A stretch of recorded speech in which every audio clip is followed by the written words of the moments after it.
के लिए कुंड और बावड़ी पर जाना पड़ता है। पर केवल वेद व्यास जी ने लिखा शिव महापुराण के अंदर कि केवल एक शिव पुराण ऐसी है कि वो शिव पुराण जहां पर रहती है वहां सारे तीर्थ, नदी, तालाब, ज्योतिर्लिंग, उपलिंग सब आकर विराजमान हो जाते हैं और उस शिवलिंग की अर्थात उस पुराण की एक बेलपत्र भी औषधि का कार्य कर जाता है। उस बेलपत्र की इतनी महत्वता बढ़ जाती है, इतनी महत्व।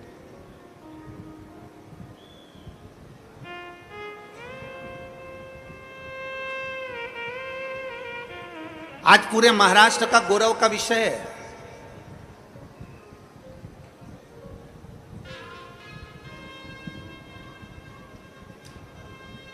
आज पूरे महाराष्ट्र को आतिशबाजी चलाना चाहिए, नगाड़े बजाना चाहिए, ढोल बजाना चाहिए पूरे महाराष्ट्र को कि व्यासपीठ की बात को राज सत्ता तक लिया गया और माननीय महाराष्ट्र के मुख्यमंत्री जी ने गौ माता को राज्य माता घोषित किया, उसके लिए धन्यवाद। संपूर्ण महाराष्ट्रवासियों को और पूरे देशवासियों को साधुता देते हैं कि आपने इस व्यासपीठ की गरिमा को रखा, इस व्यासपीठ की मर्यादा को रखा और व्यासपीठ से जो शब्दों कहे जाते हैं उन शब्दों को आपने अपने जीवन में उतारकर गौ माता को राज्य माता का दर्जा दिया। साधुता है, बहुत बहुत साधुता है। माननीय मुख्यमंत्री शिंदे जी को बहुत बहुत साधुता है।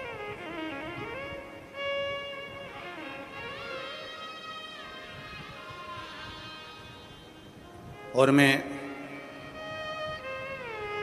1008 जगत गुरु शंकराचार्य श्री अभिमुक्तेश्वरानंद महाराज जी को भी धन्यवाद देता हूँ और साथ में गोपाल मणि जी को भी धन्यवाद देता हूँ।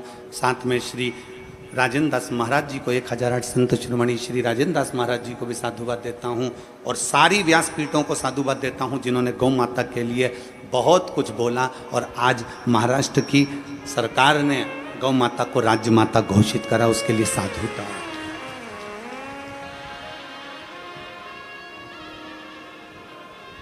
और सारे संतों से निवेदन है ये चिंगारी को बुझने मत देना,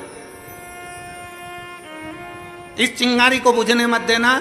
जो महाराष्ट्र में चिंगारी लगी है कि गौ माता को राज्य माता करा गया है, वो चिंगारी बुझने मत देना। वो अग्नि का काम करेगी और एक दिन गौ माता राष्ट्र माता बनकर रहेगी, ये निश्चितता है।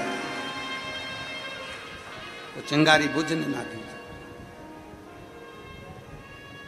सनातन धर्म में प्रसाद देने का क्या महत्व है ये हमारी शिव पुराण बताती। और एक और चीज समझ लीजिए, सनातन धर्म में प्रसाद देने का महत्व बताया तो सनातन धर्म में एक चीज और बताई कि प्रसाद कहां बांटना, कैसे बांटना, कब बांटना, यह भी वर्णन किया गया। अपना और पराये का भेद ना करा जाए तो प्रसाद का वितरण किया जाए। कितना सुंदर कहा, जरा उठाइए हमारे शास्त्रों को। अब हम आपसे एक प्रश्न कर रहे हैं जो हम पहले बोल चुके हैं, वो आज फिर बोल रहे हैं। सबसे ज्यादा नरक में कौन गिरता है? आज बहुत पहले बोली थी कथा ये वाली, आज स्मरण में आ गई तो बोल रहे सबसे ज्यादा नरक में कौन गिरता है? तो का प्रसाद बांटने वाला गिरता है। प्रसाद बांटने वाला गिरता है तो प्रसाद बांटने वाला नरक में क्यों गिरेगा? तो शिव महापुराण में वेद व्यास जी वर्णन करते हैं प्रसाद हमेशा धर्म की जगह पर बढ़ता है, अच्छी जगह पर बढ़ता है। मंदिर, देवालय, गुरु, परमात्मा की साक्षी में बढ़ता है। परमात्मा कभी गलत जगह, कोई डिस्को में, कोई डीजे में प्रसाद नहीं बढ़ता। प्रसाद हमेशा अच्छी जगह बढ़ता है। तो प्रसाद बांटने वाला नरक में क्यों चले जाता है? उसका कारण है प्रसाद बांटने वाला जब खड़ा होता है, प्रसाद बांटता है, दरवाजे पर खड़े होकर जब प्रसाद देता है, अपना वाला आया और पराया आया। अपना आया तो हाथ ऐसा हो जाता है और पराया आया तो हाथ छोटा हो जाता है, तो वो व्यक्ति नरक चले जाता है। प्रसाद बांटने वाले को चाहिए कि प्रसाद की गरिमा क्या करते, प्रसाद की गरिमा।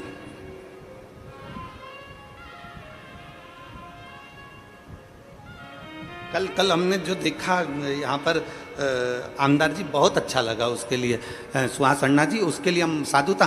क्यों आपने उन 3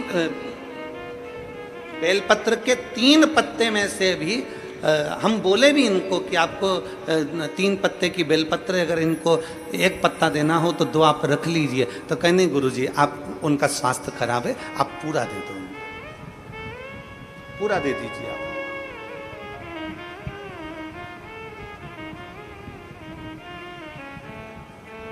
ये निर्मल भाव होता है, ये निर्मल स्वभाव होता है, आप दे दो। सरलता का भाव अपने भीतर लेकर आओ, सहजता का भाव अपने भीतर लेकर आओ।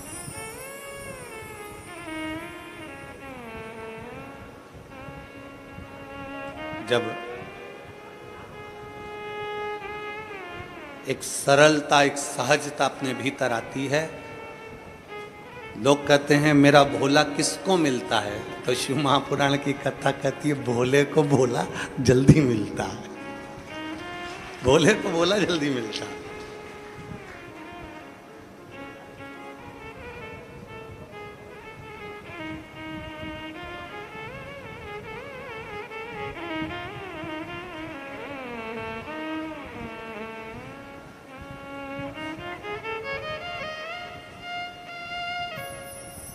भगवान शिव की कथा कर रही है, चिंतन कर, चिंतन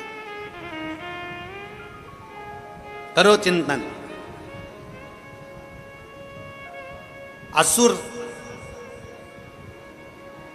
सांप को पकड़े हुए हैं, देवता सर्प को पकड़े हुए हैं, और वो कह रहे हैं कि हम शंकर का चिंतन कैसे करें। कौन कहता है कि अपना घर छोड़ोगे तो चिंतन होगा? कौन कहता है अपनी दुकान छोड़ोगे तो भगवान का चिंतन होता है? कौन कहता है कि आप अपना काम कारोबार छोड़ दो और बाबा बन जाओ तो भगवान का चिंतन होता है? शिव महापुराण कभी नहीं कहती कि भगवान का चिंतन घर छोड़कर होता है।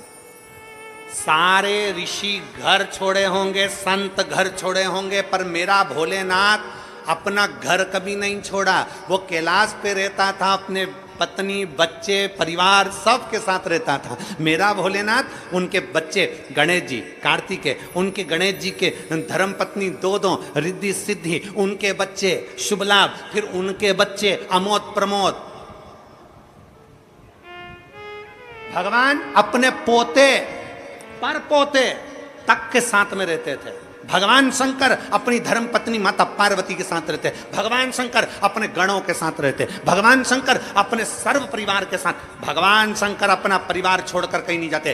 सारे देवताओं को परिवार के साथ कहीं पर प्रतिष्ठित नहीं किया जाता, पर शंकर के जितने मंदिर हैं, शिवालय जितने हैं, सारे शिवालय में शंकर का पूरा परिवार बैठता है। गणेश जी बैठेंगे, कार्तिकेय बैठेगा, नंदी बैठेगा, पार्वती जी बैठेगी, शंकर जी बैठेंगे, नाग बैठेगा, सर्प बैठेगा, सब बैठेंगे, त्रिशूल रखेगा, डमरू रखेगा, सब कुछ शंकर जी के मंदिर में होगा। शंकर अपने परिवार को छोड़कर नहीं बैठते, शंकर कभी अकेला भी नहीं रहता, शंकर पूरे परिवार के साथ रहता है। शंकर कभी नहीं कहते कि तुम अपनी दुकान छोड़ दो, शंकर कभी नहीं कहते कि तुम तुम्हारी खेती छोड़ दो, शंकर कभी नहीं कहते कि तुम्हारी जमीन जायदाद छोड़ दो। शंकर भगवान कहते हैं कि जैसे असुर और देवता सब सांप पकड़कर मंथन कर रहे हैं समुद्र का, और भगवान नारायण कर रहे हैं कि शिव का चिंतन करो, तो इन्होंने पूछा कि हम सांप छोड़कर शिव का चिंतन करें, हम काम छोड़कर शिव का चिंतन करें, हम शिव का चिंतन करें कैसे?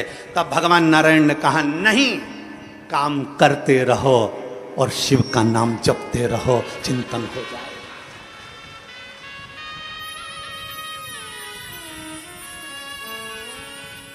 काम करते रहो, नाम जपते रहो, शिव का चिंतन हो जाएगा। लिंगायत संप्रदाय के अंतर्गत, शिव लिंगायत संप्रदाय के अंतर्गत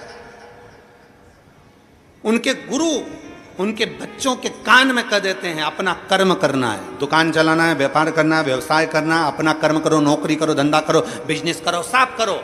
तुमसे ये नहीं कहते कि तुम काशी में जाकर बैठ जाओ। लिंगायत संप्रदाय के अंतर्गत उनके गुरु कहते हैं तुमसे ये नहीं कहते कि तुम कहीं जाकर बैठ जाओ, अपना कर्म करो और कर्म करते करते भगवान का भजन करो। काम करते रहो, नाम जपते रहो। काम करते करते जब नाम जपा जाता है तो उसका फल चौगुना मिल जाता है। घर छोड़कर तप करने वाले को जो फल मिलता है, घर छोड़कर संन्यास धारण करने वाले को जो फल मिलता है, घर छोड़कर अपना परिवार छोड़कर वन में बैठकर तप करने वाले को जो फल मिलता है, उससे चौगुना फल घर में रहकर भगवान का नाम जपने वाले को प्राप्त हो जाता है। हमने कभी तुमसे ये नहीं कहा कि तुम्हारा घर छोड़ो। हम तो एक काम करते हैं, अपने घर से एक लोटा जल भरो, शंकर जी का जो मंदिर पास में है वहां पहुंच जाओ। जो शंकर का मंदिर, जो शिवालय तुम्हारे घर के पास में है, तुम वहां जाओ और एक लोटा जल समर्पित करो। तुम्हारे घर के पास का जो शिवालय है, तुम्हारे घर के पास का जो शंकर का मंदिर है, वो मंदिर नहीं, सारे 12 ज्योतिर्लिंग का केंद्र बिंदु है। वहां जाकर जल समर्पित करो। सारी समस्या का हल। आप वहां जाइए, आप शंकर को एक लोटा जल समर्पित करिए।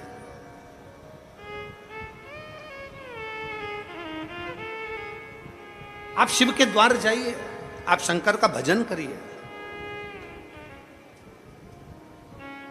जैसे लहर शांत होती है, दुख भी शांत होता है, समस्या भी शांत होती है, टेंशन भी शांत होता है, पर थोड़ा सा शिव की भक्ति। लहर आई है तो थोड़ा सा उछलने दो, दुख आया है थोड़ा बढ़ने दो, तकलीफ आई है थोड़ा आएगा, कष्ट आया है थोड़ा आएगा, तकलीफ आई है थोड़ा आएगा। चिंता ना करो, शंकर की भक्ति करो, धीरे धीरे धीरे धीरे धीरे धीरे शांत हो जाए।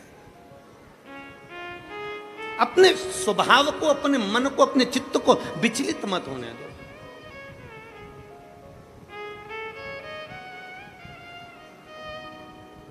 कल एक माता ने प्रश्न कर कर भेजा था, गुरुजी हम हमारे पूर्वजों के लिए हम बाहर चले गए थे, तो हमने हमारे पितरों के लिए भोजन नहीं करा पाए। हमारी सास की तिथि थी दूज की, हम बाहर चले गए तो हमने भोजन नहीं कराया। फिर उसने पत्र में लिखा, कोई होगी माँ, उसने पत्र में लिखा कि हमारे पति तर्पण भी करते थे तो हम वो तर्पण भी नहीं कर पाए।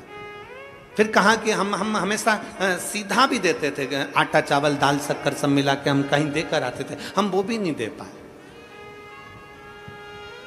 हमारे दूज की तिथि का जो तिथि थी हमारे दादा ससुर की, वो बुरा लग जाएगा उनको पितृदोष लग जाएगा। वो पितृदोष लग जाएगा तो हम क्या करें, हम क्या करें। और गुरुजी उसने पत्र में लिखा कि हम उस समय पर थे नहीं और तिथि निकल गई, हम भोजन नहीं करा पाए ब्राह्मण को, हम किसी को सीधा नहीं दे पाए, हम किसी को गाय की रोटी नहीं दे पाए, हम स्वान कुत्ते का भोजन नहीं दे पाए, हम कौवे का भोजन नहीं दे पाए। हम करें तो करें क्या, हम सीधा भी नहीं दे पाए, हम क्या कर सकते हैं। शिव महापुराण की कथा में एक बड़ा सुंदर चरित्र आता है।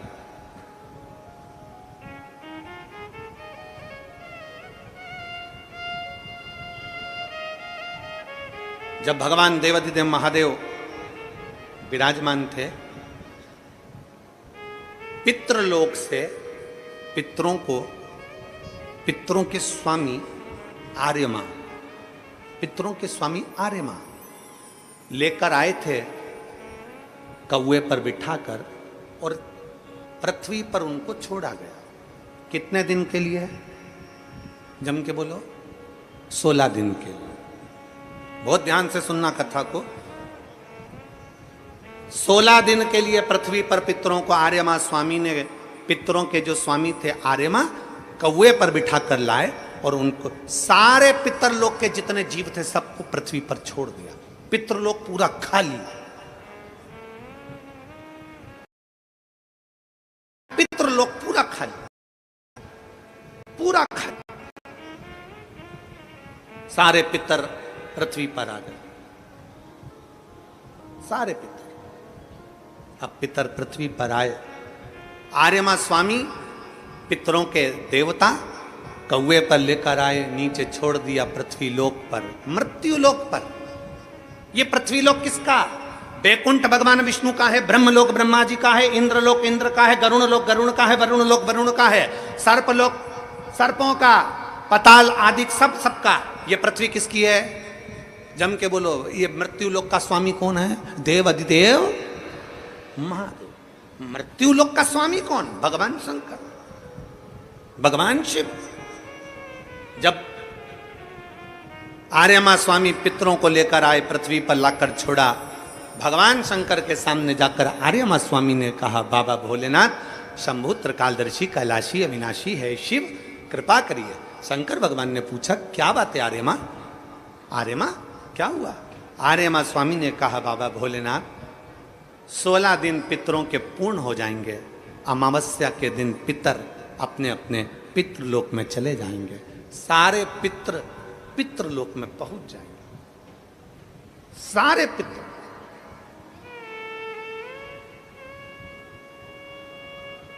आज पितरों की चतुर्दशी है, 14 से, कल अमावस्या है। बहुत सावधानी से सुनना, पूरे राष्ट्रवासियों से निवेदन है, इस कथा का स्मरण रखिएगा, अपने बच्चों को भी सुनाना।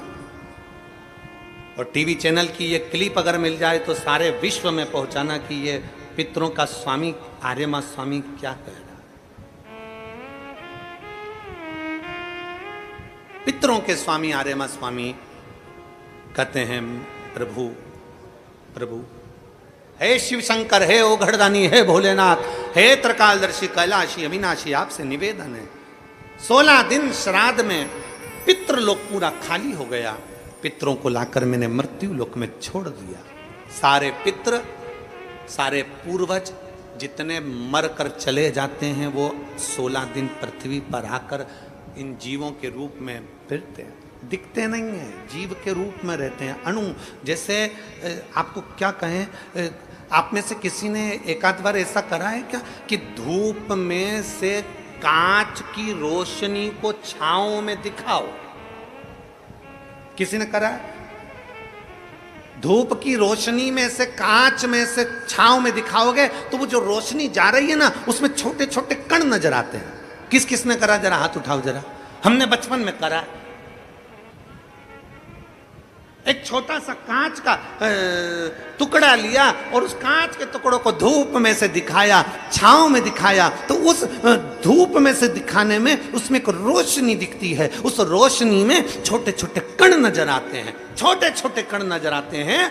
जितने छोटे कण उस रोशनी में नजर आते हैं, उससे भी 1000 गुना छोटा कण कर लो, उन कणों के रूप में पितर पृथ्वी पर विराजमान रहते हैं 16 दिन तक। कणों से भी कण छोटे, जीवात्मा के रूप में, संसारवासियों के भीतर एक कण के रूप में वो आते हैं। लोग कहते पितर आते हैं जरूर, मृत्यु लोक में आकर अपने अपने पूर्वज अपने अपने दरवाजे पर आकर खड़े होते हैं। जो गया है वो आस लेकर आता। पितरों के आर्यमा स्वामी ने कहा कि ये 16 दिन सारे पितर पृथ्वी पर रहे, पितृलोक खाली हो गया। ये सब पितृलोक से आए हैं, इनके परिवार वाले भोजन देंगे, ये आस लेकर आए हैं। क्योंकि जैसे घर की बहू को सास से आस रहती है कि मेरी सास मुझे सोने की अंगूठी देगी, मेरी सास मुझे पायल देगी, मेरी सास मुझे वस्त्र देगी, मेरी सास मुझे ये देगी, उसी तरह घर के जो जीव चले गए, जो मर गए, जो शांत हो गए, जो चले गए, उनको आस रहती है कि हमारे घर का पर पोता, हमारे घर का पोता, हमारे घर का बेटा, हमारे घर की बेटी, हमारा दामाद, हमारा रिश्तेदार हमको भाग देगा। पहले घर जाते हैं, वहां नहीं मिलता तो नाना के घर जाते हैं, वहां नहीं मिलता तो फिर दूसरे बेटी दामाद के घर जाते हैं, कहीं से कुछ मिल जाए। तो आर्यमा स्वामी ने कहा अपने भोले बाबा से, हे शंभु, हे त्रिकालदर्शी कैलाशी, ये 16 दिन श्राद्ध के पितृ रहते हैं पृथ्वी पर, आखिरी में अमावस्या के दिन ये अपने घर को जाते हैं। बाबा, इनमें से कई पितर ऐसे हैं जिनको भोजन नहीं मिल पाता। जैसे उस बहन ने लिखा कि मैं नहीं थी, मैं नहीं थी। कई पितर ऐसे हैं जिनको भोजन नहीं मिल पाता। कोई एक साधन ऐसा बता दो शंकर भगवान, कोई एक साधन ऐसा बता दो भोलेनाथ कि अगर 16 दिन पितरों की कोई गलती भी हो गई हो, पितरों को भाग भी ना मिला हो, पितरों का अपमान भी हो गया हो, तो आखिरी दिन ऐसा कोई उपाय बता दिया जाए, आखिरी दिन ऐसा कुछ कर दिया जाए जिससे सारे पितर तृप्त होकर आशीर्वाद दें और उनके वंश को आगे बढ़ाने का, फलने फूलने का वर देकर पितर अपने घर को चले जाए। भगवान देवादिदेव महादेव मुस्कुराकर माता पार्वती जी की ओर देखे और माँ जगत जननी भगवान शिव की ओर देखी और भगवान शंकर ने कह दिया, सुनो आर्यमा, जितने पितृ आप पितृलोक में वापिस लेकर जाओगे, अगर वो पितरों का नियम है 16 दिन श्राद्ध में खाते हैं, भोजन करते हैं, अपने अपने धूप में आप लोग घी शक्कर छोड़ते हो, कंडे के ऊपर, गोबरी के ऊपर, ये धूप में आप दे देते हो, गाय के रूप में, कुत्ता के रूप में, पक्षी के रूप में दे देते हो। तो भगवान शंकर ने कहा, सारे पितर 16 दिन भोजन करते हैं, अमावस्या के दिन इन पितरों को आप नदी, तालाब, बावड़ी, कुआं, सरोवर, जो पानी का स्थान हो, कोई नदी हो, कोई तालाब हो, कोई बावड़ी हो, कोई कुआं हो, कोई सरोवर हो, ये सारे पितर वहां पानी पीने के लिए आते हैं। जल पीने के लिए पितर पहुंचेंगे। अपने गांव में जो नदी है, तालाब है, बावड़ी है, कुआं है, हैंडपंप है, हाथसी है, जो है उसके पास में ये जल पीने के लिए पहुंचेंगे। तो सुनो आर्यमा स्वामी, अगर संसार में रहने वाला मनुष्य पितृपक्ष की अमावस्या को, पितृ मोक्ष अमावस्या को, जो कि कल 2 अक्टूबर की है, पितृपक्ष की अमावस्या, पितृमोक्ष अमावस्या जो कि कल 2 अक्टूबर की है, अगर पितृपक्ष अमावस्या के दिन प्रदोष के समय पर, प्रदोष का समय जानते हो ना, सूर्यास्त के समय जब होता है प्रदोष का समय, अगर घर का व्यक्ति एक घी का दीप लेकर उस जलाशय, नदी, तालाब, बावड़ी, कुआं, हैंडपंप जो उसके पास में हो, जो जलाशय पास में हो, वहां पहुंचकर प्रदोष काल में दक्षिण की ओर दिया जो लगेगा उसमें बत्ती लंबी लगेगी, गोल बत्ती नहीं। कौन सी बत्ती? लंबी बत्ती। लंबी बत्ती जानते हो सब लोग? कपास की जो बाती होती है वो लंबी वाली, गोल बाती नहीं, फूल बाती नहीं, लंबी बाती। कपास की बाती को लंबा कर कर वो बाती घी के दिए में रखकर, बाती का मुख दक्षिण का कर कर अगर दीप प्रज्वलित किया जाता है तो वो घर के पितर कभी बद्दुआ नहीं देते, उन पितर आशीर्वाद देकर ही जाते हैं। हमसे अगर अपमान हो गया, भोजन ना करा पाए, भाग ना दे पाए, कुछ तकलीफ हो गई, कोई कष्ट आ गया, हम हमारे पूर्वजों को नहीं पूछ पाए, तो पितृ मोक्ष अमावस्या के दिन मतलब कल 2 अक्टूबर को शाम के समय प्रदोष काल में अपने पास में जो नदी हो, अपने पास में जो बावड़ी हो, अपने पास में जो कुआं हो, अपने पास में जो हापसी हो, अपने पास में जो हो तुम्हारे नजदीक में, और अगर कुआं, बावड़ी, हापसी, तालाब कुछ भी नहीं हो तो पीपल का पेड़ या बड़ का बट वृक्ष या पीपल का वृक्ष या बेलपत्री का वृक्ष, इसके नीचे, अगर तालाब, नदी, कुआं, बावड़ी नहीं है तो उस वृक्ष के नीचे अगर दक्षिण की ओर बाती का मुख कर दिया जाए और वहीं पर बाती को जला दिया जाए, उस दीपक को प्रज्वलित कर दिया जाए और अपने पूर्वजों को प्रणाम कर कर वापिस अपने घर पर आइए, पितृदोष कभी नहीं हो सकता, पितृ शांत ही रहे, पितृ शांत ही रहे। भगवान शिव कहते हैं, सुनो आर्यमा स्वामी, ये प्रदोष काल का समय मेरा, और शंकर भगवान कहते हैं ये मेरा और पार्वती के भ्रमण का समय है। प्रदोष काल का समय 33 कोटि देवता, भगवान इंद्र अपनी इंद्राणी के साथ रोज घूमने नहीं जाते, नारायण भगवान अपनी लक्ष्मी के साथ रोज घूमने नहीं जाते, 33 कोटि देवता अपनी अपनी धर्म पत्नी के साथ रोज घूमने नहीं जाते, पर केवल एक देवादिदेव महादेव ऐसे हैं जो अपनी धर्म पत्नी के साथ नंदी पर बैठकर प्रत्येक दिन, प्रतिदिन प्रदोष काल में शाम के समय मेरे शंकर पार्वती भ्रमण पर जाते हैं। भ्रमण। आर्यमा स्वामी, प्रदोष काल में मैं और पार्वती दोनों नंदी पर बैठकर जाएंगे, नंदी पर बैठकर जाएंगे, और जिस सरोवर, जिस तालाब, जिस बावड़ी, जिस कुआं, जिस स्थान पर लोग दीप दान कर रहे होंगे, वहां के सारे पूर्वजों को, पितरों को हम स्वयं अपने नंदी पर बिठाकर पितृलोक छोड़कर आएंगे। ये शिव तत्व है, ये शिव तत्व है। और खाली ना जाता कोई दर से तुम्हारे, खाली न जाता कोई, दर से तुम्हारे मैं भी खड़ी हूँ नन्ही बाहें पसारे, अपने हृदय से लगा लो गिरा जा रहा हूँ उठा लो भोले अपने दर से अब तो न टालो गिरी जा रही हूँ उठा लो। पितृपक्ष की अमावस्या मतलब 2 अक्टूबर भगवान देवाधिदेव महादेव खूब आनंदमय भावों से अपने पितरों के निमित्त जलाशय, नदी, तालाब, बावड़ी, कुआं जो तुम्हारे पास में हो वहां जाकर घाट पर दीप दक्षिण की बाती लगाकर उसको प्रज्वलित अवश्य करें, अवश्य।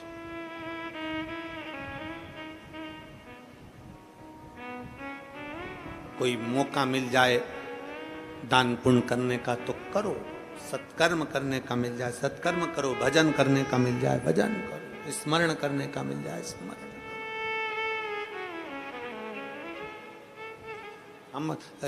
हम फिर वापिस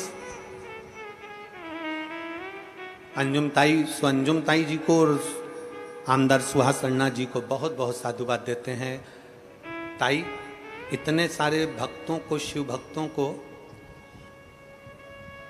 भोजन कराने के लिए लोग आमंत्रित करते हैं, पर श्राद्ध पक्ष में आपके इतने शिव भक्त नांदगांव के जो इस सामने बनी भोजनशाला में भोजन कर रहे हैं ताई, उसके लिए आपको साधुता देते हैं, बहुत बहुत साधुता।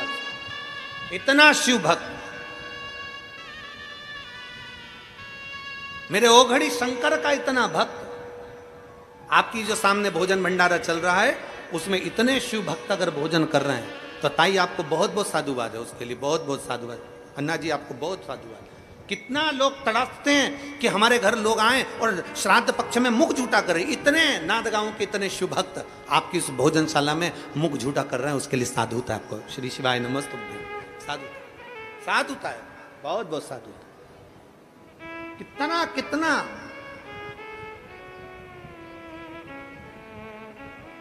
और तेरी कृपा बिना ना हिले एक भी अणु, लेते हैं श्वास तेरी कृपा से। बखान क्या करूं मैं राखों के ढेर का, चपटी भभूत खजाना कुबेर का। हे गंगाधार मुक्ति द्वार ओंकार तू, भोले ओंकार तू। आयो शरण तिहार शंभु तार तार तू। बखान क्या करूं मैं राखों के ढेर का, चपटी भभूत खजाना कुबेर का। हे गंगाधार मुक्ति द्वार ओंकार तू, भोले ओंकार तू। आयो शरण तिहारी शंभु तार तार तू। ये हमारा सनातन धर्म हमको सिखाता है, ये हमारा राष्ट्र हमको सिखाता है, ये हमारा राष्ट्र हमको सिखाता है, हमारा सनातन धर्म हमको सिखाता है, ये हमारा शिव तत्व हमको सिखाता है।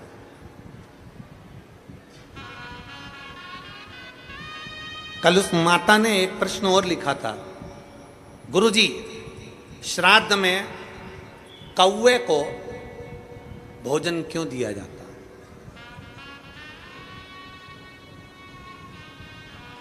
श्राद्ध में कौवे को भोजन क्यों दिया जाता है?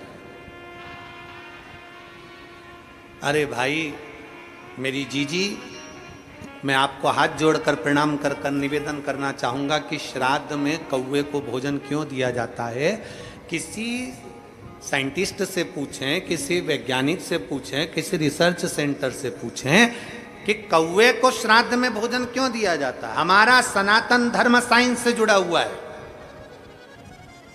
हमारे शास्त्र, हमारे वेद, हमारे पुराण, हमारे जितने वेद पुराण शास्त्र सब साइंस से जुड़े हुए हैं। और हमारा शास्त्र कहता है कि श्राद्ध में कौवे को भोजन क्यों दिया जाता है। उसका एक कारण है, श्राद्ध का भोजन कौवा जब करता है, कौवा भोजन करने के बाद उस भोजन को करने के बाद उस भोजन को पचाने के लिए कौवा पीपल के वृक्ष पर बैठता है। कौवा जब पीपल के वृक्ष पर बैठता है तो पीपल के वृक्ष के फल को, उसके पत्ते को, उसकी जड़ को, फल को खाना प्रारंभ करता है। कौवे का श्राद्ध का भोजन ऐसे ही नहीं पच जाता। कौवा पीपल के फल को खाता है। पीपल के फल को खाता है तो वो फल खाया हुआ कौवा किसी दीवार पर, किसी भूमि पर अपनी बीट करता है तो वहां पीपल का पेड़ उत्पन्न हो जाता है, जिससे सनातन धर्म की मजबूती होती है।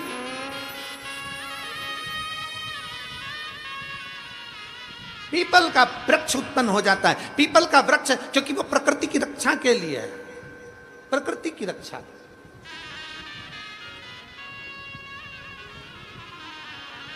आ जाइए, आ जाइए, आ जाओ।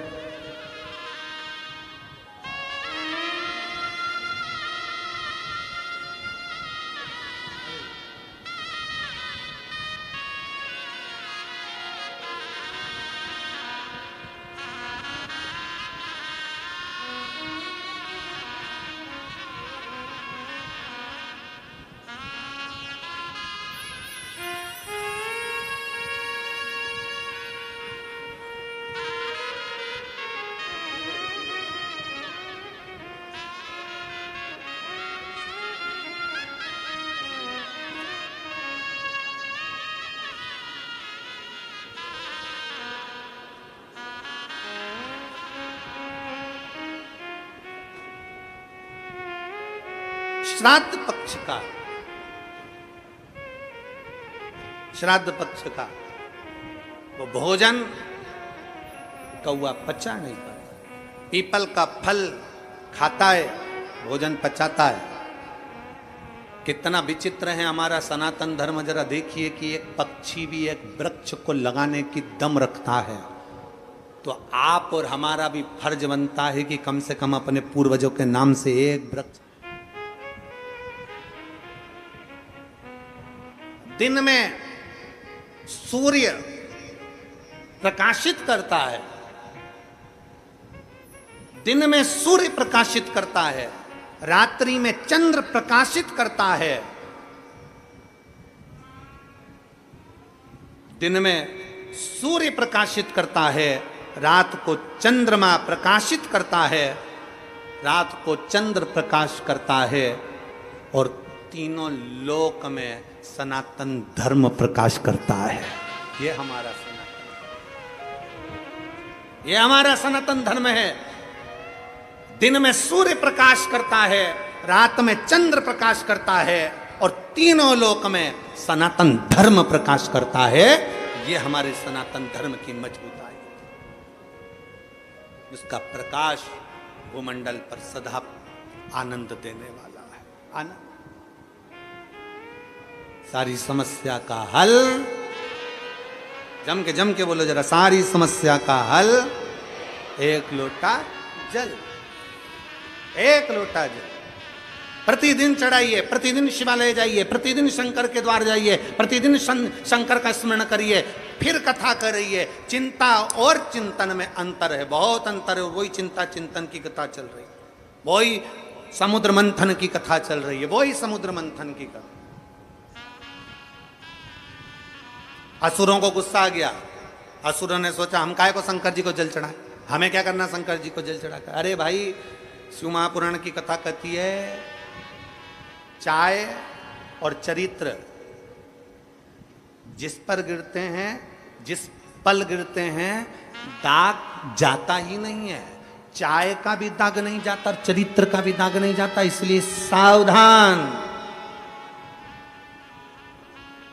बहुत सावधान। मेरे भारत की बेटियों से निवेदन है, संपूर्ण विश्व की बेटियों से निवेदन है, परसों से नवरात्रे चालू हो रहे हैं। सनातन धर्म की शुरुआत का ये एक अनूठा त्योहार है, नवरात्रि का त्योहार। मेरा संपूर्ण भारत की बेटियों से निवेदन है, संपूर्ण जगत की बेटियों से निवेदन है, इस व्यासपीठ के माध्यम से, इस नांदगांव की व्यासपीठ के माध्यम से संपूर्ण जगत की बेटियों से निवेदन है कि आपसे निवेदन है कि अगर गरबे में जा रही हो, गरबा खेलने के लिए जा रही हो, निवेदन है हमारे सनातन धर्म की मर्यादा के साथ जाना, वस्त्र ऐसा पहनकर जाना जो मर्यादित हो,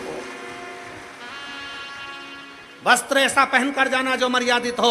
हमारी मर्यादाओं को गिराने वाले वस्त्र पहनकर ना जाइएगा, मेरा बेटियों से निवेदन है।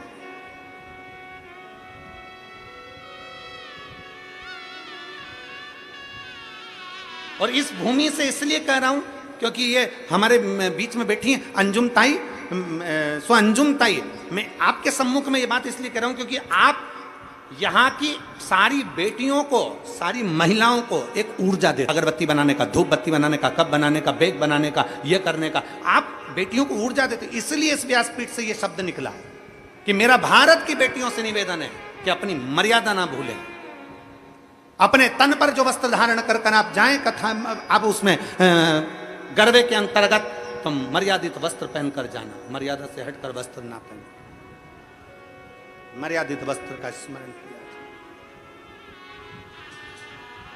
एक ऊर्जा आपके भीतर हो और वो ऊर्जा आपके अंदर रहना चाहिए। शिव महापुराण की कथा कहती है, भगवान शंकर का चरित्र कहता है, चाय गिरी कपड़े पर, दाग नहीं गया,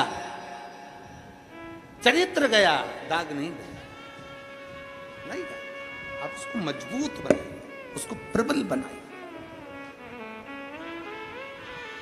असुरों ने कह दिया, राक्षसों ने कह दिया, हम मंथन कर रहे हैं, हम शंकर को जल नहीं चढ़ाएंगे, हम शिव जी को जल नहीं चढ़ाएंगे, हम शंकर का चिंतन नहीं करेंगे। भगवान विष्णु ने कह दिया, चिंतन तो करना पड़ेगा, आप काम करते रहो, और काम करते करते, समुद्र मंथन करते करते शंकर को याद करिए।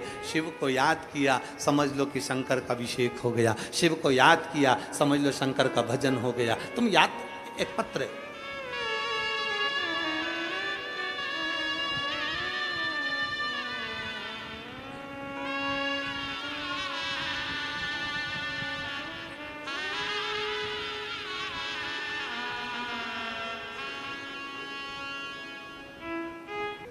हम एक दिन की कथा सुनने के लिए मालेगांव आ गए, और मालेगांव में एक दिन की कथा सुनी, और कथा सुनने के बाद मेरे पति और मेरी पत्नी, हम दोनों मालेगांव से एक दिन की कथा सुनकर चल दिए, क्योंकि मेरे नशा करने की आदत थी, नशा छूटता नहीं।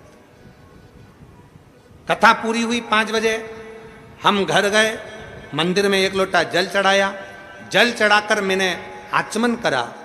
मुझे क्या मालूम था कि मेरी पत्नी कथा के पंडाल की, जहाँ कथा का पंडाल लगा था, वहाँ की मिट्टी मेरे को लगा देगी। वहाँ की मिट्टी मेरी पत्नी ने मेरे को लगाया, और ना जाने मुझे क्या हुआ गुरुदेव, उस मालेगांव की एक दिन की कथा के बाद आज तक मैंने मदिरा को हाथ नहीं लगाया, छोड़ दी। मैं नहीं जानता गुरुजी की शिव महापुराण की मिट्टी में क्या होता है, मैं नहीं जानता गुरुजी की शिव महापुराण का कंकर शंकर का क्या होता है, मैं नहीं जानता कि शंकर की भक्ति क्या होती है। एक दिन की कथा, मात्र एक दिन की कथा हमारे जीवन को सवार दे। एक दिन, एक पल, एक घड़ी, जो 30 साल से मदिरा का नशा कर रहा हो, उसका नशा छूटे कैसे, कैसे छूटे?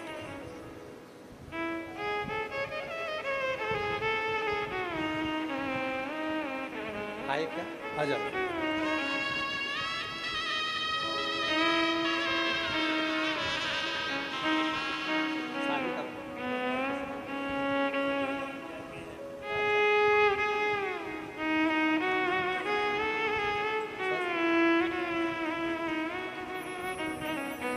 आपने अपना अवगुण दिखा, ये सबसे बड़ी बात है, उसके साथ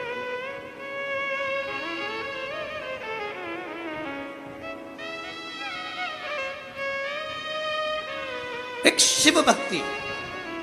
दुनिया के लोग कहें कि कथा में क्या मिलता है, आपसे निवेदन है, कल तो मासिक शिवरात्रि थी, आज हमारे शिव महापुराण की शिवरात्रि है। आपको मालूम होगा शिव पुराण में छठे दिन शिवरात्रि रहती है।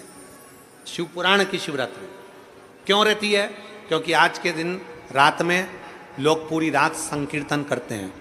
और मैं भाऊ आपको धन्यवाद दूंगा, अन्ना जी आपको साधुवाद दूंगा कि आपको क्या मालूम, कहाँ से मालूम पड़ जाता है कि छठे दिन की रात्रि शिवरात्रि रहती है और आपने आज रात्रि को भजन का आयोजन भी रखा है, तो उसके लिए साधुवाद है। क्योंकि आज की रात्रि हमारे यहाँ कथा में शिवरात्रि मनाई जाती है। आज के दिन रात भर शिव भक्त आते हैं। आसपास के क्षेत्र में जितने शिव भक्त होंगे वो पूरी रात आएंगे, भजन करेंगे रात भर पंडाल में, रात भर भजन कर कर सुबह 8 बजे की कथा सुनेंगे, 11 बजे लोग अपने घर को चले जाएंगे। 7वें दिन की कथा पूरी सुनेंगे। और भाग्यशाली हैं आप सब जो बाबा की कृपा से आज भजन कीर्तन का भी आयोजन इन्होंने रखा, जिससे सभी लोग उस भजन का आनंद ले सकें। मौका मिले आप भक्ति करिए। चरित्र कह रहा है भगवान शंकर का, देवता और असुर मिलकर मंथन कर रहे हैं।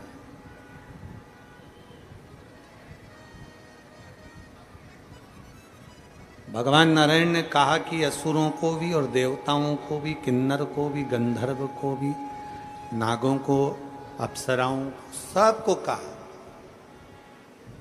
कि ये जो मंथन हो रहा है इसमें शिव का चिंतन करिए।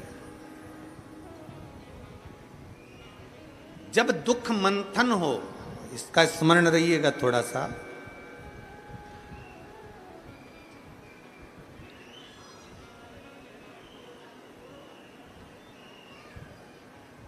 अगर मान लो थोड़ा सा दुख अपनी जिंदगी में ज्यादा आ गया, थोड़ी तकलीफें ज्यादा आ गई, थोड़े समस्या ज्यादा आ गई, थोड़ी परेशानियां ज्यादा आ गई, हिम्मत ना हारना।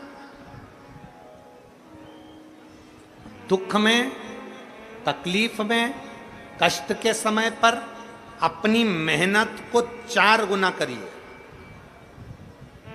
कोई कंपटीशन एग्जाम देने बैठ रहे हो, कोई परीक्षा देने बैठ रहे हो, कोई पढ़ाई कर रहे हो, कोई जाकर जॉब करने की तैयारी, अपनी मेहनत को 4 गुना बढ़ाओ। अभी तक जितना पढ़ा था उससे ज्यादा पढ़ाई करिए। अभी तक जितनी मेहनत करी थी उससे ज्यादा मेहनत करिए। और फिर भगवान शंकर को 1 लोटा जल चढ़ाकर, 1 बेलपत्र शहद चढ़ाकर बाबा से विनय कर कर चले जाओ। मेहनत 4 गुनी करना है।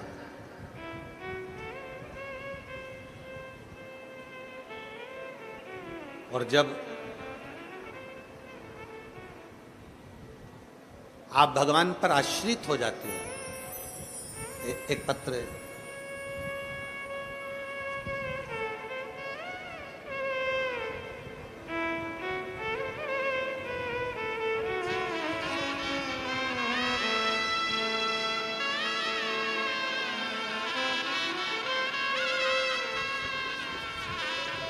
मेरा नाम सुरेखा बाबूलाल राठौड़ है।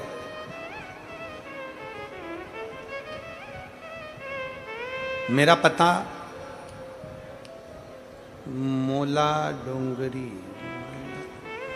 डोंगरी तालुका नांदगांव नासिक। मोला डोंगरी है कि मैला डोंगरी है?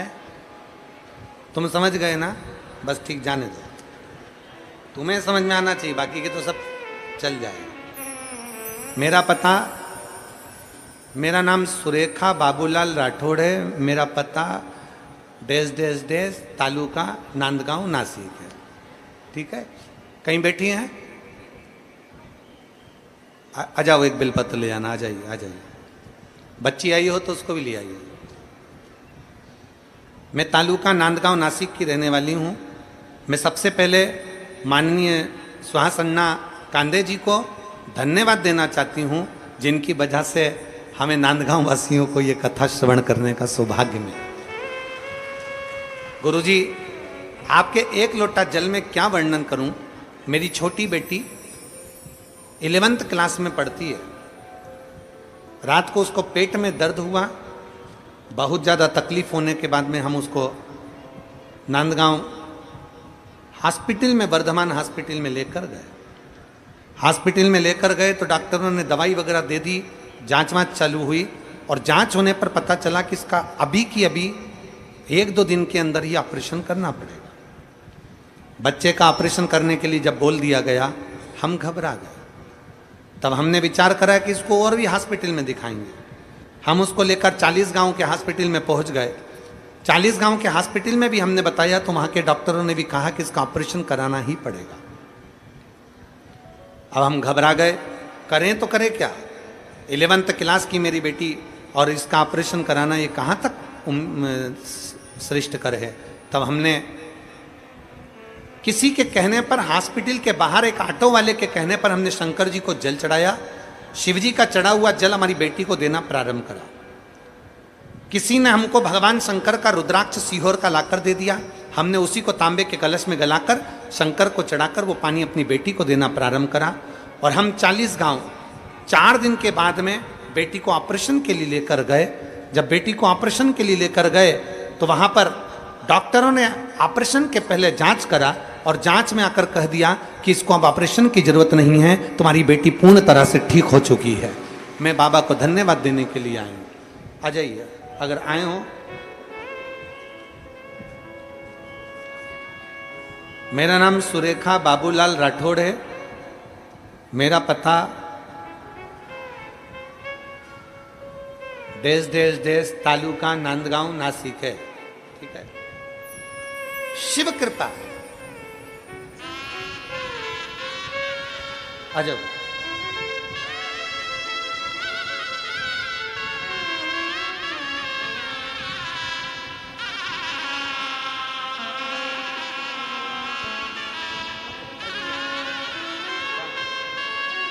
पिताजी को भी जानते, आ जाओ आ जाओ।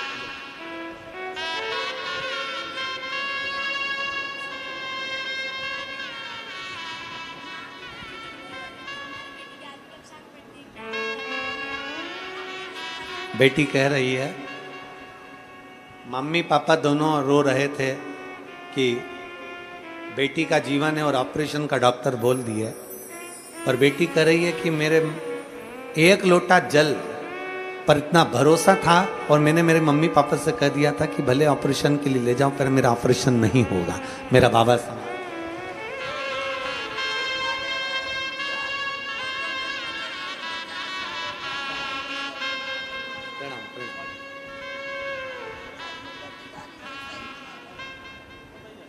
एक पत्र और बड़ा सुंदर है। मैं दीपक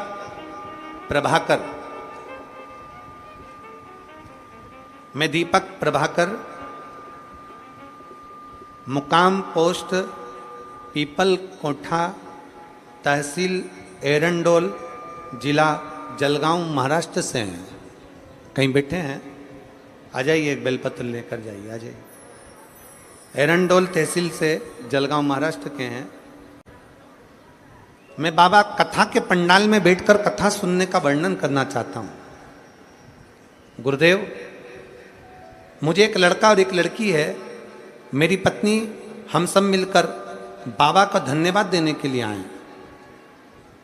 गुरुदेव, 8-9 महीने पहले मुझे चक्कर आने लगे और मैं गिर गया। हॉस्पिटल में लेकर गए, जलगांव के अस्पताल गया। डॉक्टर ने मुझे एडमिट होने के लिए कहा। मुझे पता नहीं चला कि मुझे क्या हो गया। तब रोते हुए मेरी आंख भर आई। डॉक्टर ने बताया कि आपकी दोनों किडनियों ने काम करना बंद कर दिया। आपकी दोनों किडनियां बेकार हो चुकी हैं, दोनों किडनियां काम नहीं कर रही हैं। या तो किडनी ट्रांसप्लांट करा जाए या फिर आपका जीवन इतना नहीं रहेगा। क्योंकि अगर एक किडनी भी थोड़ा काम कर रही होती तो आपका जीवन आपको चल जाता। पर मेरी दोनों किडनियों ने काम करना बंद कर दिया। मेरा पूरा परिवार रोने लगा। गुरुदेव, तब करते तो क्या करते? एक जगह दिखाया तो कहा कि किडनियां पूरी खराब हो चुकी है। दूसरी जगह डॉक्टर को दिखाया, किडनी लीवर दोनों खराब हो चुके हैं। तीसरी जगह दिखाया तो भी मुंबई तक हमने जांच करा लिया, तो भी मुंबई ले गए, नासिक ले गए, संभाजी नगर ले गए। ऐसा कोई डॉक्टर नहीं जिससे हमने बात नहीं करी और सभी ने एक ही बात कहा कि आपकी दोनों किडनियां खराब हो गई हैं और एक किडनी या 2 किडनी ट्रांसप्लांट कराना ही पड़ेगा।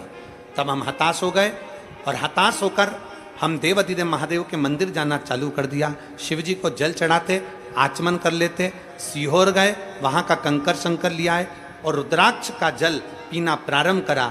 आज मैं आमदार साहब सुहास अन्ना जी कांदे जी को, अंजुम ताई जी को यहाँ से बहुत बहुत साधुवाद देता हूँ कि आज उन्होंने आपसे मिलने का मौका दिया और अब हमारा स्वास्थ्य ठीक हुआ। हम बाबा को धन्यवाद देते हैं। ये शिव तत्व है, ये घड़ी है।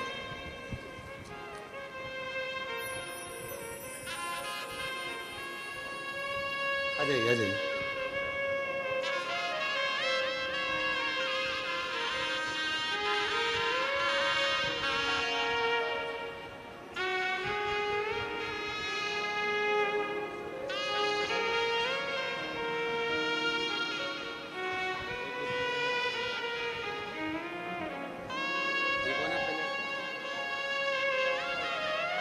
एक बार जोरदार ताली बजाएं।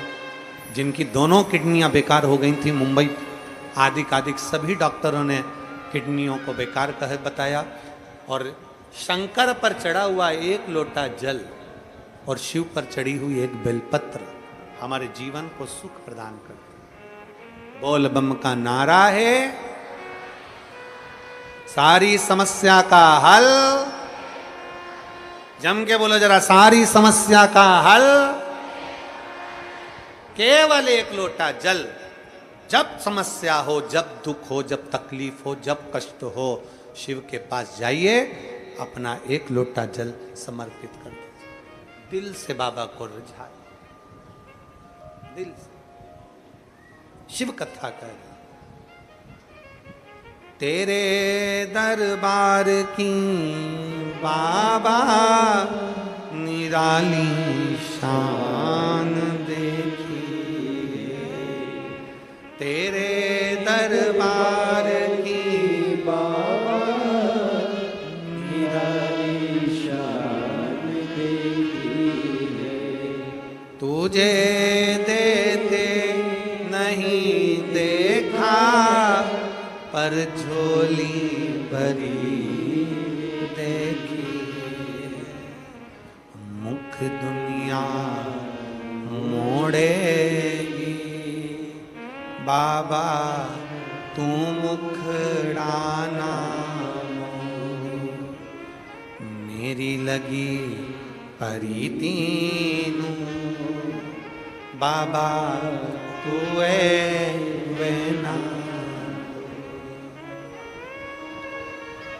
चिंतन करो। शिव महापुराण की कथा कहती है, चिंता को त्याग और चिंतन करो, शिव का चिंतन।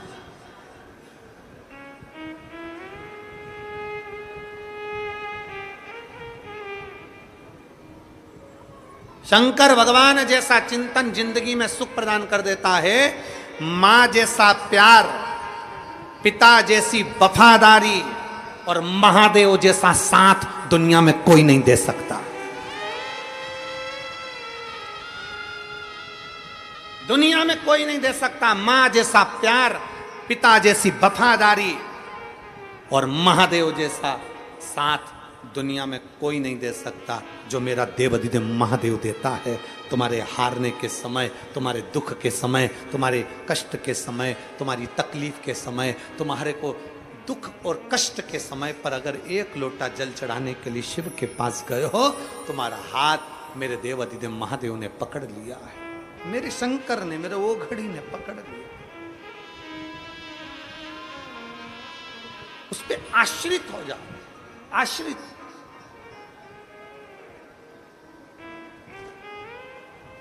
और जब हम उस पर आश्रित होंगे तो वो क्यों ना संभालेगा।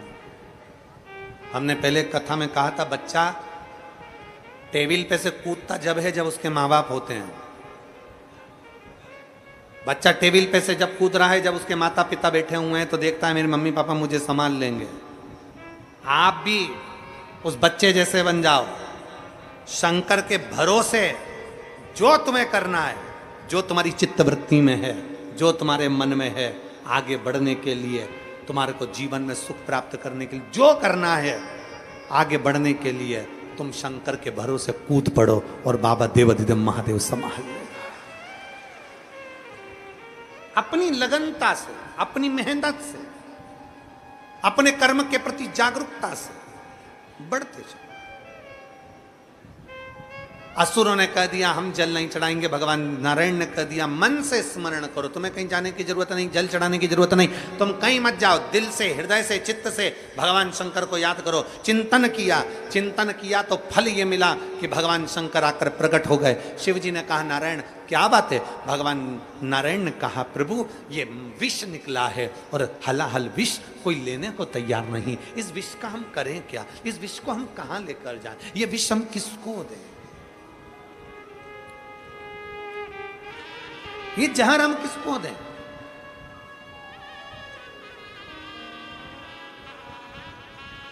ये विष हम किसको प्रदान करें?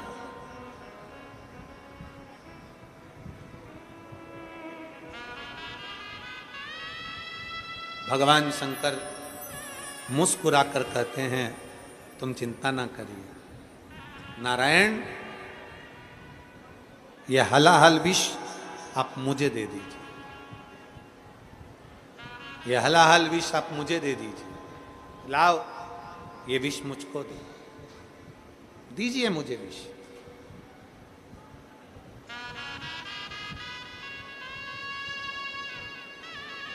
उसी समय पर देवऋषि नारद का आगमन हो गया। देवऋषि नारद आ रहे हैं, देवऋषि नारद का आगमन होता है और मेरी नस नस बोले हरि हरि, श्रीमन नारायण नारायण हरि, श्रीमन नारायण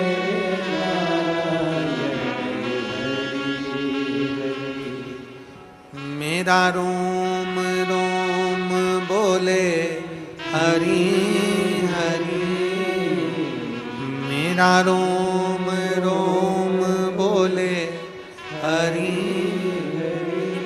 श्रीमन नारायण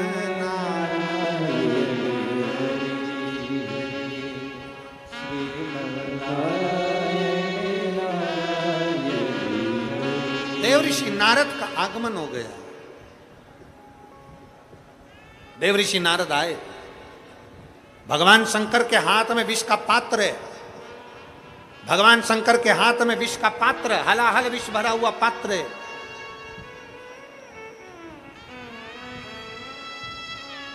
और हलाहल विष भरा हुआ पात्र जब भगवान शंकर पीने वाले थे, देवऋषि नारद आकर खड़े हो गए।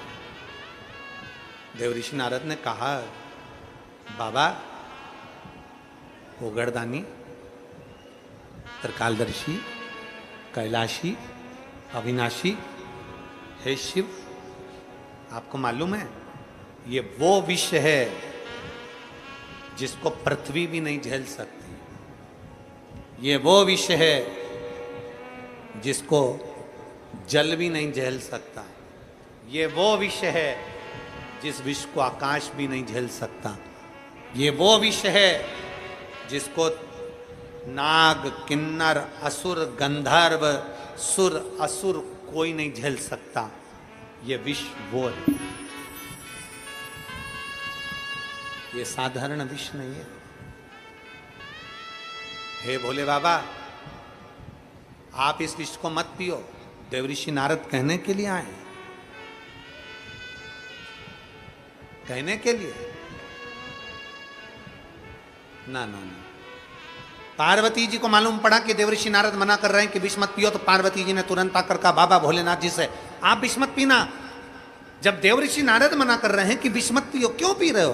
भगवान शंकर कहते हैं नारद यह विष मैं अपने लिए नहीं पी रहा हूं, यह विष मैं पूरे जगत के कल्याण के लिए पी रहा हूं, और जग कल्याण का अगर विष है तो वो श्रेष्ठतम विष है आप लोगों को।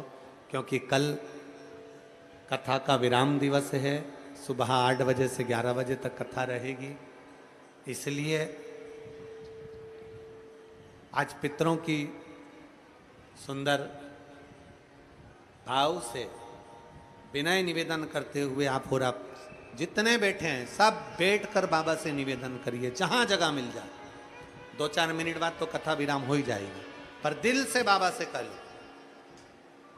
बार बार ये अभी कथा में कहा था, समय मिल सकता है दोबारा पर अवसर नहीं मिलेगा। इस अवसर का उपयोग करिए, बाबा से निवेदन करिए। श्री शिवाय नमस्तु, श्री शिवाय नमस्तु, श्री शिवाय नमस्तु,